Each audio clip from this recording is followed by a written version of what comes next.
Hi guys! Magsasubmit ako ngayon ng requirements sa TESDA. Sabi nyo, events management daw. Ang isa sa mga requirements, ito po.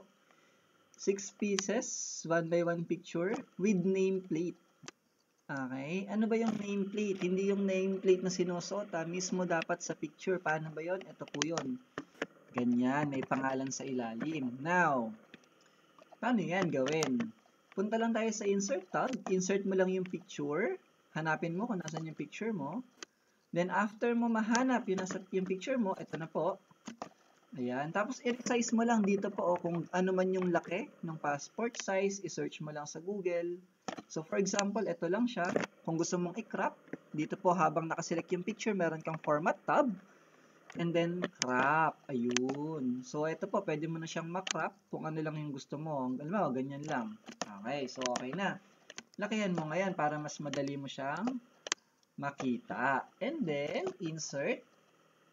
Pwede ka mag-insert muna kagad ng shape. Diba? Shape. Ayun. Ayan o. Okay.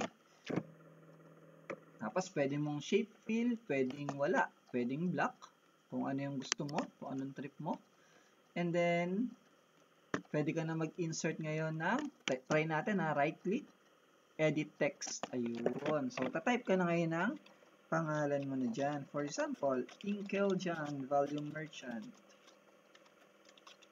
Bakit ba Volume Merchant? Kasi ang merchant, ibig sabihin, nagtitinda. Ano yung value? Ibig sabihin, importante yung tinitinda. Hindi. Ibig sabihin, may halaga yung binibenta niya. Kumbaga, parang pera, may halaga.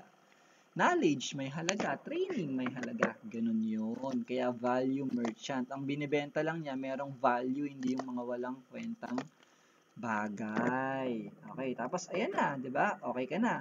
Right, i-select mo yung shape at saka yung picture mo, right click, group. Tapos i-save mo na lang siya as picture. Save as picture.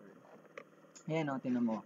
Ayan ang mangyayari diyan. Parang ganyan. Pero picture 1 lang yung pangalan, tapos i-check na lang natin siya kung nakita na ba siya sa picture. Ayan, ito na yung ginawa nating bago. Sana magamit nyo siya, no? Maraming salamat sa inyo, guys. Bye-bye!